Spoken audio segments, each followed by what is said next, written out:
My name is Celia MacArthur and I'm an HM inspector at Education Scotland.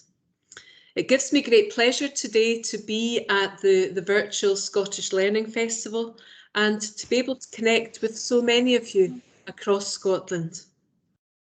I hope that you've found the platform easy to use so far this morning and that you've enjoyed the various sessions that you've attended. As you know, this session is on effective approaches to professional learning, and staff members and young people from Earlston High School in the Scottish Borders will deliver it. Prior to sharing some information about the session, as always, if I could ask all attendees please to keep cameras and microphones off, just to ensure there are no problems with the connection unless you're speaking, and to use the chat function to make comments or ask questions. And my colleagues and I will keep an eye on these throughout, and we'll try to pick up any questions that are asked at the end of the session. We should have about 10 or 15 minutes at the end to have a question and answer session. Could I also remind everyone that the session today will be recorded. Education Scotland inspected Earlston High School at the end of 2019, and they published the summarised inspection findings in January 2020. The inspection findings noted that the head teacher, supported by the senior leadership team, had taken a strong approach to improving learning, teaching and assessment. The co-construction of an excellent learning framework was helping staff to develop a shared understanding of what they could expect effective learning, teaching and assessment to look like in the school. The findings also noted that in almost all classes, teachers used this excellent learning framework to structure almost all lessons effectively.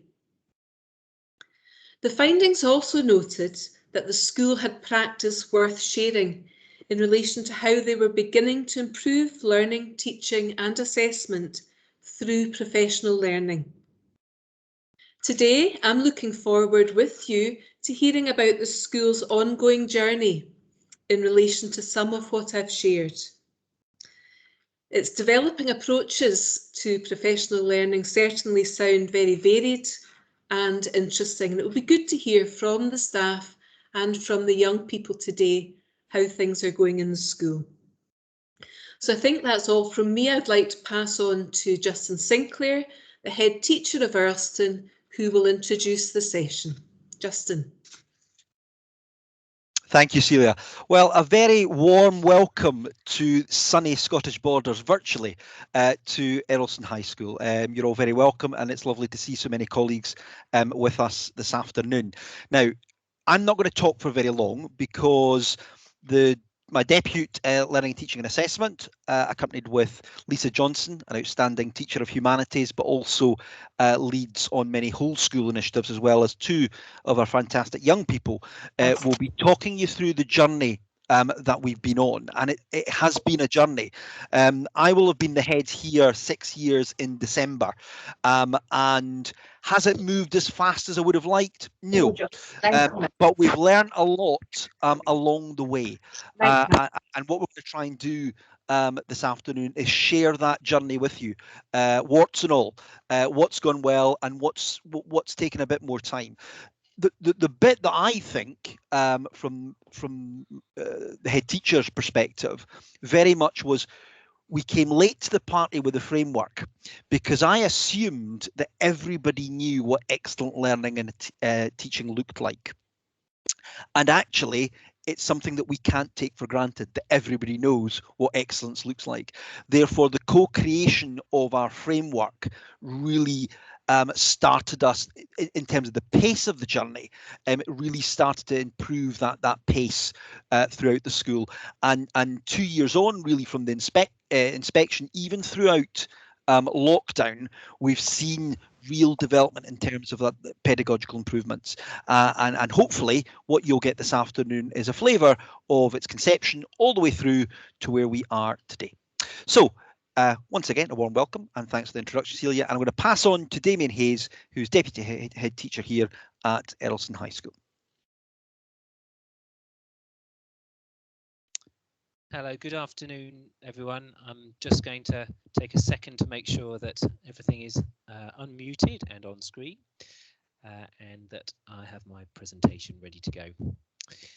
So my name is Damien Hayes. I'm Deputy in charge of Learning and Teaching at Earlston, and I came here just under 4 years ago, and I've worked in about 10 schools now, and this is my fourth role involved in leading learning and teaching in schools. And what we're going to be describing here is genuinely a journey. We chose that word very carefully. We're definitely not at the end point, and there's loads to learn, and I'm very much hoping that part of this session is a conversation where other people can give us feedback on what we've done in the chat session or in the discussion at the end, and also maybe some ideas for the future. At the top of the chat, you should see a little bit of a prior learning quiz for anyone who is joining in. If you could just click on that and give us a little bit of a sense of where you are, that might help us when we come to the question bit. I won't have a chance to look at it until we get to the question session at the end. So I'm going to start sharing my PowerPoint. Bear with me a second, just so I have a guide as to where we're going. Okay, let me know if that is there. Justin, can you see that okay? That's fine, Damien. Fantastic, thank you. So our school is a rural secondary school of around 1,100 students with an associated group of 8 cluster primary schools, and the journey is started here and in one of the other primary schools, and we are continuing to share the journey on towards improving professional learning. So this is what we intend to cover in the session that we're just coming up to now. We obviously want to talk about how we improve professional learning and share what we've been doing and get feedback and suggestions as to what happens next. And as I said, the prior knowledge quiz for the audience is there in the chat section.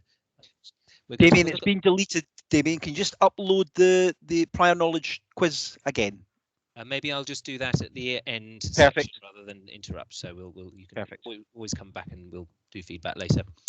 We're going to look at what the problems have been in our school, always beginning with the problem, and then have a look at the various fixes that we've tried. And as Celia and Justin suggested, they're evolving. The fixes are not fixed fixes. We are evolving in what we try and do as we go. And then we'll have a little bit of a perspective from Lisa Johnson in Humanities and our 2 students, Emily and Finley. And then at the end, we'll be able to see if there's anything else that everybody else has to help us in our journey.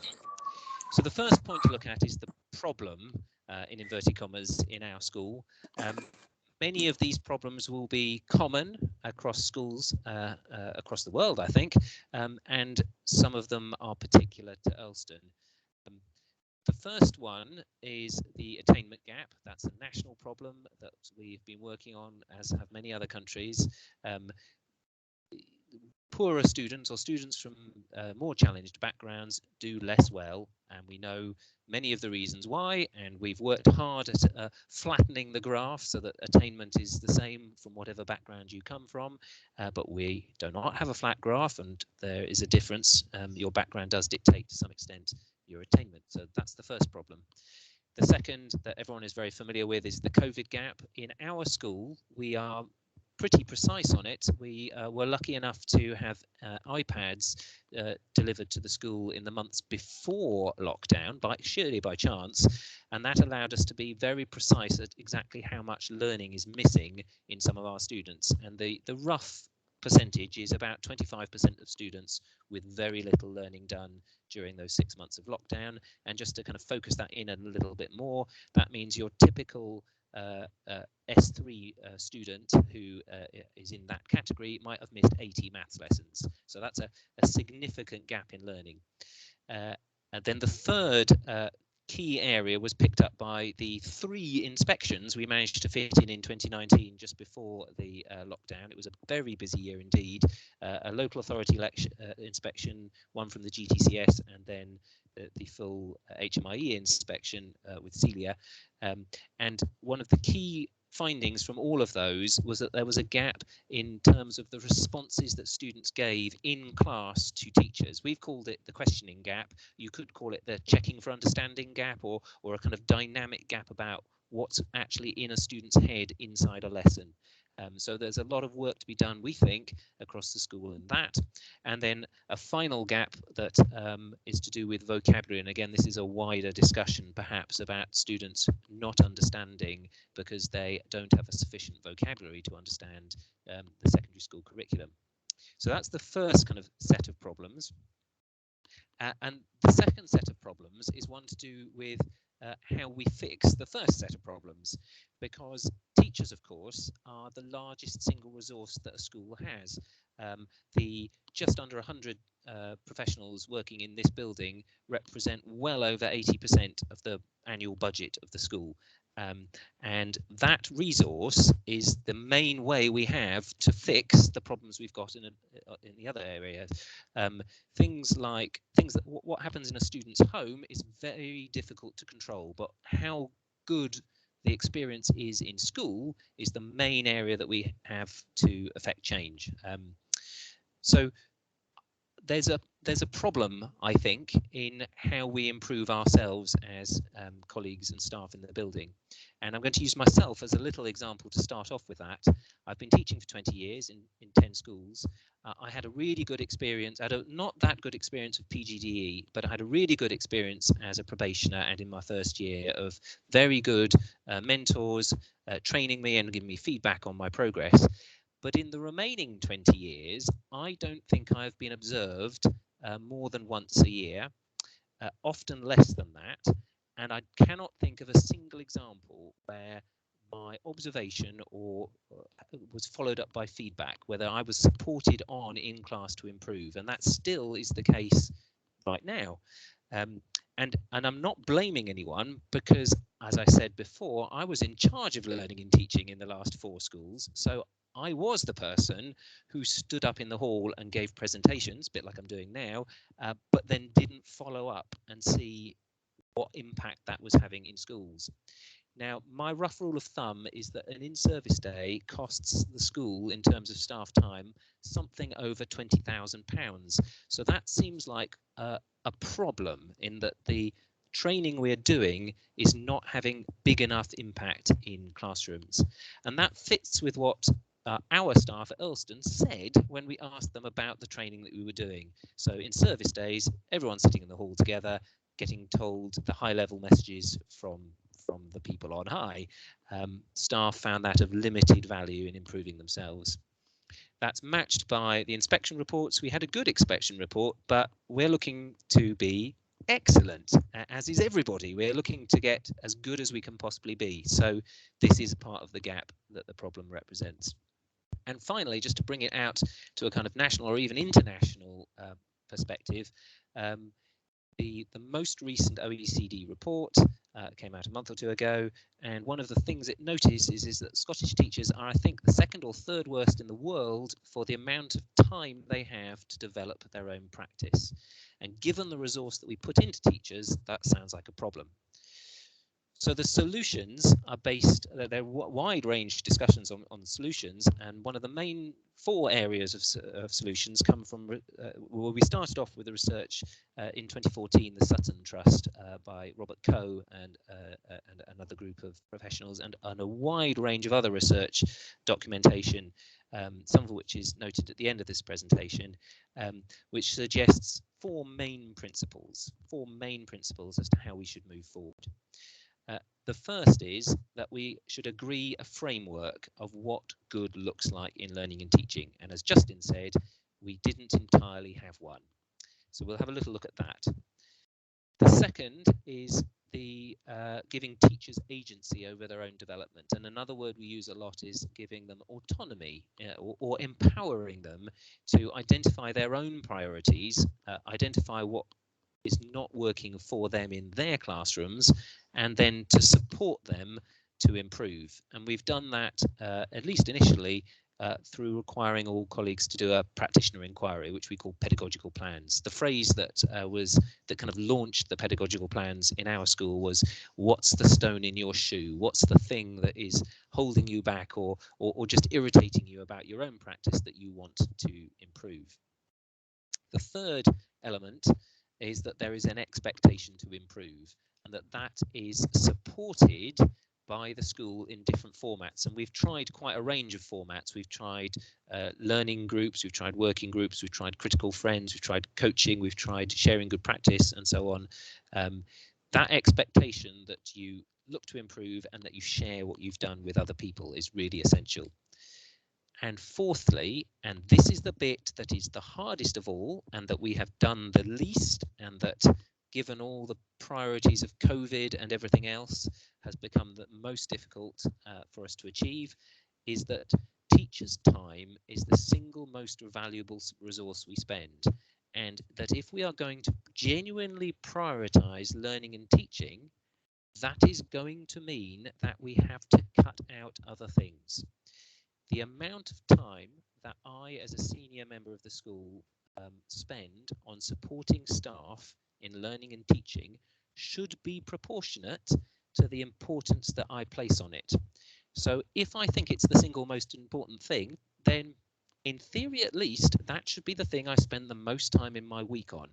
And as any member of senior management or any principal teacher, or indeed most teachers would say, that is not what we spend our largest proportion of time doing. That is developing our own practice. So those are the principles. Let's have a quick look at what we've done so far. The framework has more or less been embedded, and I'm not going to go through that. I did think about going through it, but I think there are many of us who have been engaging in what is a fantastic time to be a teacher, in terms of all the theory and discussion and blogs and Twitter and everything else around what makes good learning.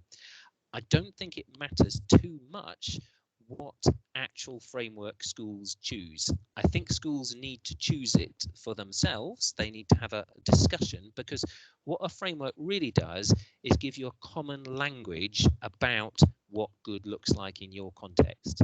So in our context, we've used a lot from the Rosenshine's Principles of Instruction. We've had Tom Sherrington come and present, and there's a whole range of other sources, Daniel Willingham and so on, that we've used. We had a working group of staff, students and parents who came up with the main principles, and then we put it into a simple, easy to see poster. But this also has become a table mat for teachers to plan on. It's become a 5-minute lesson plan format. It's become a self-evaluation format so that you can red, amber, green yourself as a teacher. It's become the survey that we give to students each year on their own progress, or on how they judge learning and teaching to be in the school. It's the framework for all the other questions we ask about learning and teaching.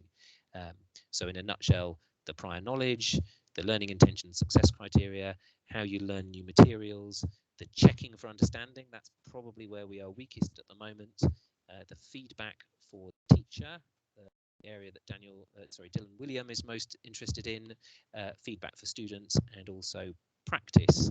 And a lot of staff have chosen practice, retrieval practice in particular, or spaced practice, as their area for development.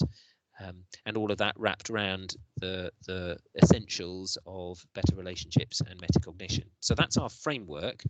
And that was in place about 3 to 4 years ago. It's a process to develop it, and it's about 3 or 4 years ago that we had that in place and around the school. The second strand that we pulled together was the pedagogical plan. So that's the practitioner inquiry by each member of staff. And that is each member of staff. That includes pupil support assistants and all teachers and head teachers and everybody in the building engaged in learning. Colleagues are asked to use the learning framework to self-evaluate as part of their PRD conversations. They also ask their students, and then that enables them to choose their own focus. We had quite a lot of discussion about this as to what extent we should entirely allow teachers to choose their own focus. And the end point is that, yes, any colleague can choose their own focus. They will discuss it in their PRD meetings with their line manager and with their coaches, but at the end of the day, if we believe in professional autonomy, then we have to give teachers their own focus for what they are going to develop. The non-negotiable, though, is that at the end of the year, you have to present what you have found so far, whether it was successful or not successful. In fact, we're very interested in teachers who've looked at a development on, for example, group work and said that this is not a successful way of developing learning and teaching, and that this is what they had found out so far. And then, of course, there are the usual support methods in terms of learning groups and critical friends and coaching. I'm just adjusting my volume. Is that better?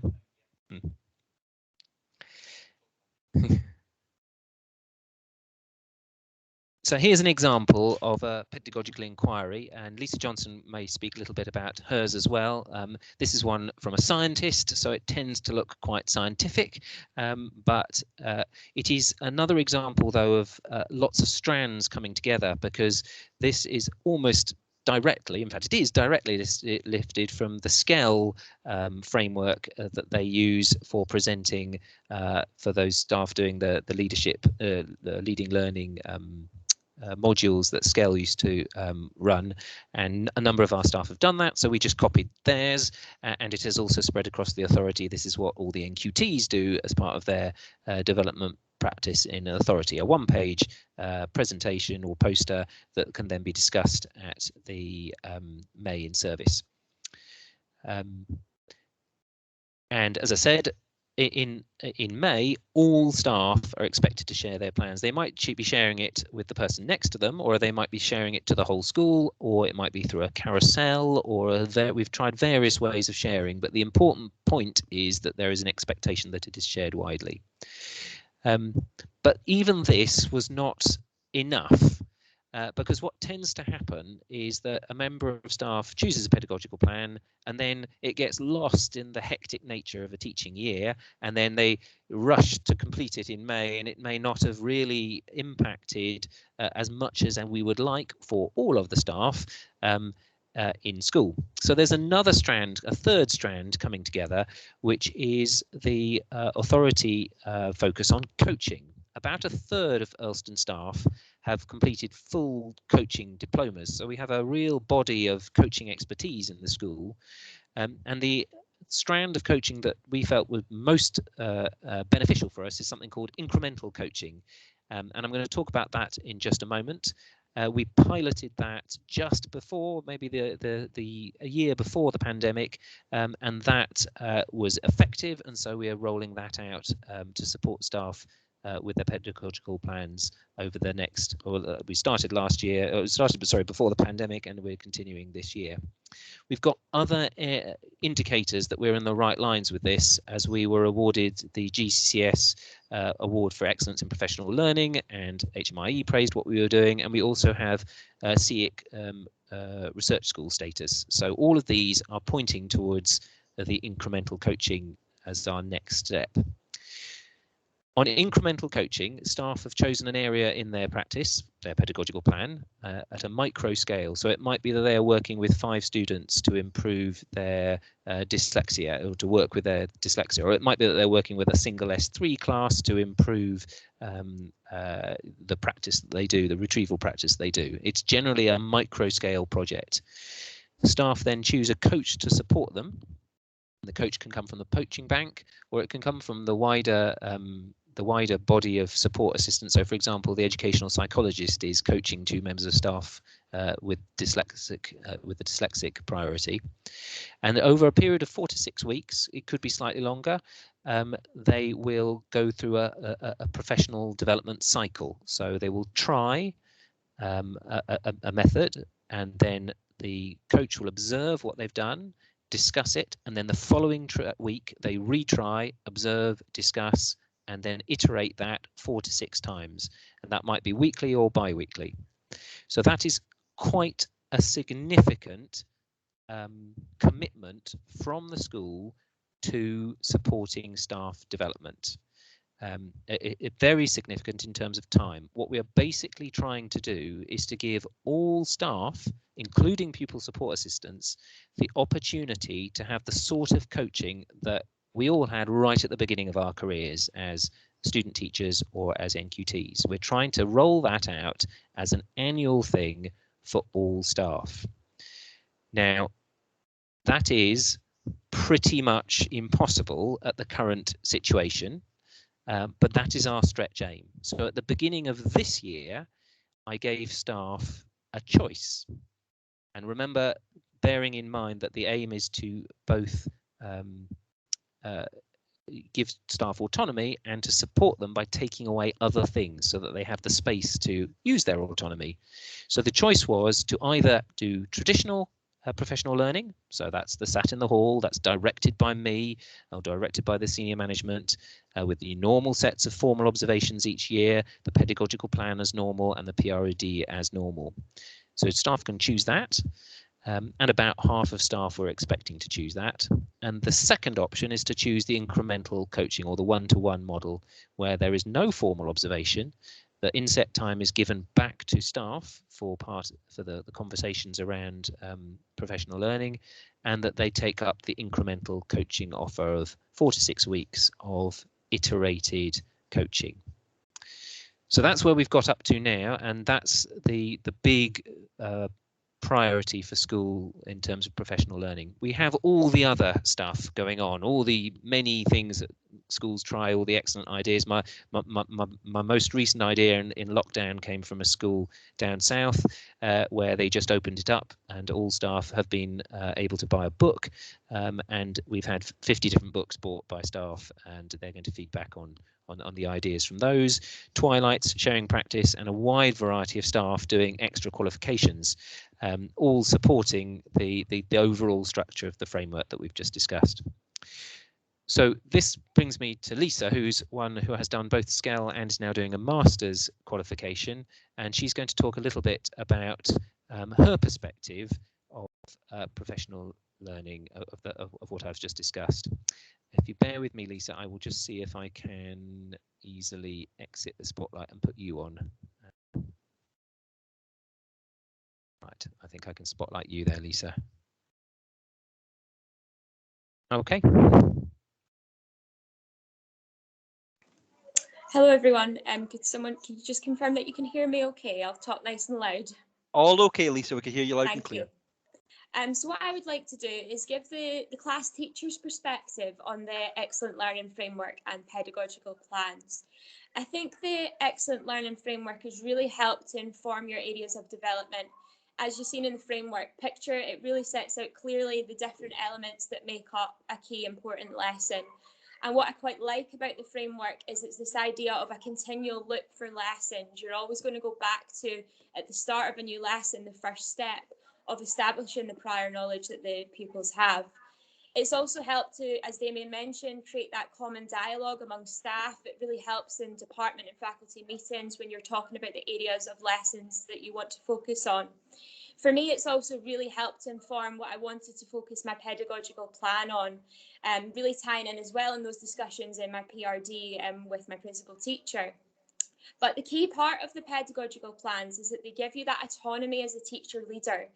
You're really focusing on the area of your practice that you want to either develop a little bit further or try out different strategies for. And I think that's what the really individual autonomy element is that comes of it. In terms of my pedagogical plan last year, we launched Higher Politics for the first time last year. So I wanted to use that as an opportunity to practice retrieval practice of essay skills through the feedback that I was given to my students. I particularly was focusing on, at the end of each essay, I would do a common areas for improvement PowerPoint where I'd actually isolate examples of analysis or examples of explanation from pupils in the class to show best practice, but also suggest areas that they had to improve on. And the retrieval element was that they then had to go back to their essays and highlight on exactly where they had applied those targets. This really then helped to, sorry, do you mind going back a slide? Beg your pardon, thank you. It really helped to highlight the areas of their practice that they wanted to focus on in terms of their essays. So that was what I focused on in terms of my pedagogical plan. There's lots of support, though, available when you're carrying out the pedagogical plan. As Damien mentioned, there's that choice available of whether you want to focus on something more individually isolated yourself in the classroom, or whether you actually want to work with a coach, which is something that I had done in a previous year here at Earlston. I'd worked with another coach in my faculty, and I think that she really helped to highlight the pupil's perspective, that often having another teacher can help to think from the perspective of how the pupil might see that within the classroom. I've been quite fortunate that in my first year at Earlston, I got to share the findings of my pedagogical plan with other colleagues in a carousel, which also then gave me the opportunity to find out about other areas of practice through other colleagues presenting about their pedagogical plans. So it's creating that common dialogue, professional dialogue across the school, where we might have all developed expertise in different areas, but we're then sharing that practice with one another. And monthly, we also get sent out emails telling us of CLPL opportunities. And as was previously mentioned, last year I decided to take it upon to undertake the Leadership and Learning Masters at the University of Edinburgh, which I'm now on my second year of. And I think that really helped to base my pedagogical plan in research practice. This is what the literature has to say about feedback. And also, of course, getting the opportunity to buy a book has really helped with that as well. So really just emphasising that there's, a lot of agency to choose what you want to focus your practice on, but there's lots of support available to make sure that you're getting other colleagues' perspectives to help you with your professional development as well. So what I'm now going to do is I'm now going to pass you on to two of our pupils, Finlay McDonnell and Emily Eason, who are going to say how this looks like from a student's perspective in the classroom.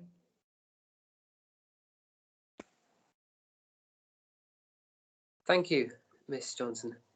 So I was in Miss Johnson's, if you can all hear me, I was in Miss Johnson's higher politics class last year. Comparing and contrasting model paragraphs within essays is an easy way to discover where and what exactly you've done wrong. With the teacher having the examples on the board in front of you, it's easy to spot the differences between your work and the example work, which often focus on parts of which the class as a majority have got wrong. This can help you further your ability to answer similar types of essay again. The added ability of the modern paragraphs on screen means you can easily take notes and apply these towards your next essay. A key point which Mr. Johnson has emphasised to us in class has also been highlighting specifically where we have gone wrong in essays, and then taking down individual feedback from her and using this in our next essay to further and help our let's say you've got the analysis part wrong, and she will come to you and say, oh, well, you've done this wrong, and you've got the model on the screen. You take down the notes, and then you take that away with you, and at home, doing your homework, and you think, oh, well, I did this wrong last time, I've got this bit, I'm going to do it right this time. And so you write it down and you highlight it, and you take it back to her and say, oh, have I done this right? And she says, yes, because, we went over this last lesson, and it's now working. Other subjects such as chemistry have often utilised technology within the classroom. So we'll often do Kahoot quizzes or online style quizzes from previous lessons that the teacher has prepared, which can, help us remember what we've done previously, just so we know what we have done and so we don't forget it. Which is I've often found is invaluable in keeping up with our studies, because going back on previous work is exactly how we prepare for our exams in the future. Makes sense. Thank you, Finlay. Emily, do you want to tell us a little bit about, you've experienced this in a couple of subjects? Yes, so I find that feedback is really vital for improving, and I feel like getting both good and bad examples are perfect ways of learning about the right and wrong ways to do it. So you have like a good example of good things and bad things to do. I also feel like having feedback also shows where you're weak at and where you're strong at. So when you go back to revision, then you can focus on the weak bits more than just the strong bit as an overall. So then when you go back and revise, you can just focus on those areas instead of all of it in a general. I also feel like having an organised layout of what will be coming, like learning intention, success criteria, or having like an overall heading is also really important. So that means you can like go back and like perform questions and look at previous topics and stuff. So you just kind of have an overall of what you will be seeing and stuff. I also feel like it's important to include prior knowledge, so you don't just move on to the new topics, but you can go back, question yourself about topics that are before. So instead, you can keep on going back and not just almost forgetting about it, and make sure that you always have that in the back of your brain. So when you go to like revising for tests or exams, you like it's not almost like you're starting fresh again, and you still have it, you know, lodged somewhere in your brain. I also feel like in good ways of doing like that is doing Kahoots or quizzes. So for example, in my chemistry and business class, sometimes what we'll do is we'll do a Kahoot on not something that we're doing currently in class, but a topic that we did like 4 weeks ago. So then we can go back to our notes, look at them, and then, you know, we like generate a memory of what the topics were.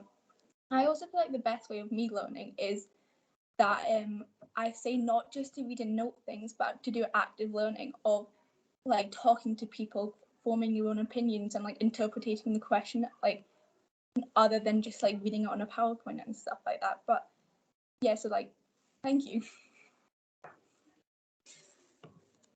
Thanks very much.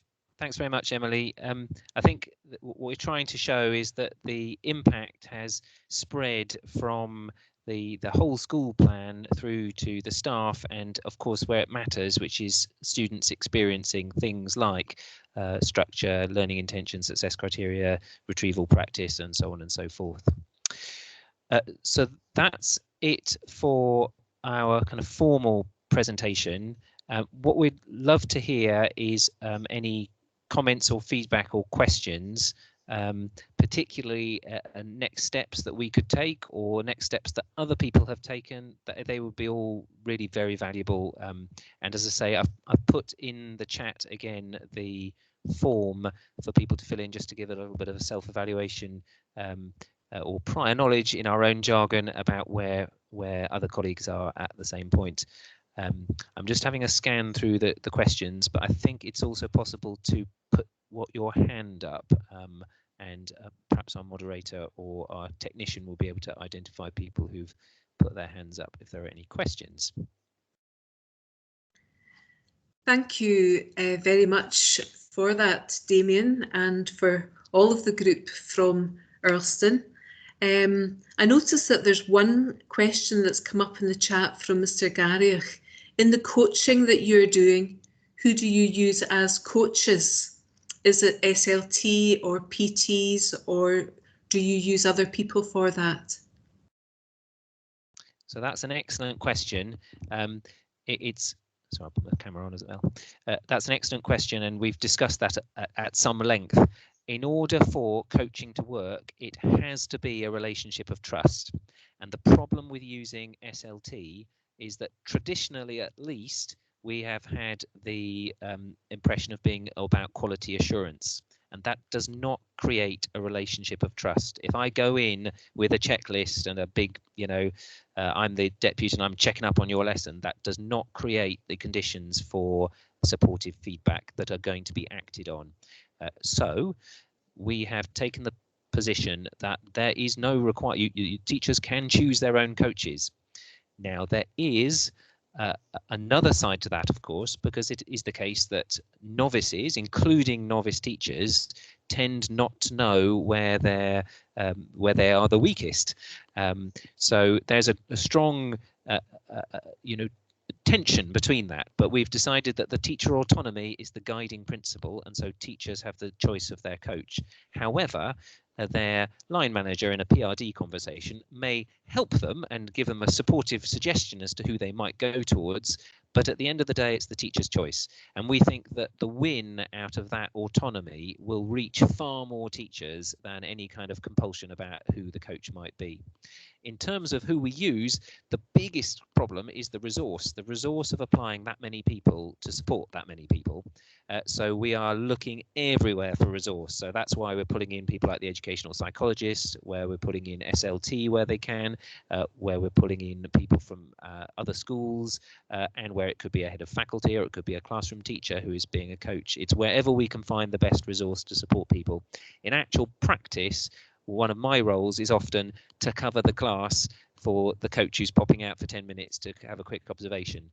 One of the other kind of tweaks of incremental coaching is that you don't need a whole lesson of observation. If Lisa is doing retrieval practice and she's doing it 10 minutes at the end of her higher lesson, that's all that the coach needs to see. That's the coach pops in, has a look at that, and then they talk about that for 10 minutes, and then it's tried again next week. So the kind of buzz for that is little and often, and that's what makes it more possible to do. If anyone's interested in the whole thing around incremental coaching, it's Bambrick Santoyo. It's an American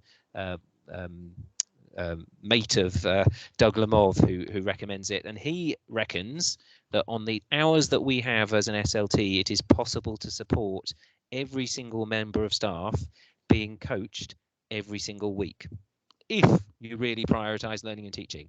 Now, I think that's totally impossible in our context, but there's a stretch aim for discussion. Thank you very much for that. I'm conscious of time and we have 5 minutes left in the session. There's a question from Mrs. Aiken in terms of how do you manage the personalisation of how your staff learn. My guess there is that there would be a link with the coaching that you've talked about there, but I wonder if there's anything else you would like to add to that. And also perhaps as a final question, a wee bit about your learning framework in terms of were young people involved in the creation of that framework? So maybe just those points to finish off the session, Damien. You'll have to remind me of them both. I'll take the second one first. In terms of creating it, yes, there was a working group of staff and students and parents. However, that was 4 years ago. So it is a live question as to how often you revisit your framework, because it is a framework. It is not a set of fixed answers that are fixed forever. So it is definitely envisioned as a dynamic framework. It is used by the pupil parliament to self-evaluate the school. So they do come to it, but there is a live question about how often we actually formally tweak what we're doing with it. It's a tension, because if you keep changing it too much, then people lose the very benefit of a framework, which is a bit of structure, versus the fact that things do change in the world of research and discussion. So we haven't done it yet, but that it's a thing to look at, to keep tweaking. What we tend to find is that the headings stay the same, but the advice or the where to go to look for extra information or reading is what tends to get tweaked. So that's that one.